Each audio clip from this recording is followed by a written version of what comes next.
One thing I can say that I've observed over the last 20 plus years in practice is that Chinese medicine has gone from being labeled as an alternative medicine as being used as a mainstream primary approach for many different types of disorders, which is really great to observe and to witness its transformation and its acceptance.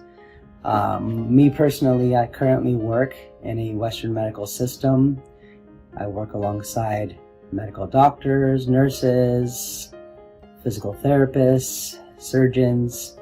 And one thing that I've observed is that over the years, acupuncture has become more and more accepted. It's no longer a thing where practitioners have to prove that acupuncture works. Most other fields or professions understand that acupuncture itself is very beneficial, and it's being more integrated into the mainstream medical world. And it feels good to be appreciated and to be supported in that type of environment. And it even feels better to help patients in their recovery in ways that others cannot do.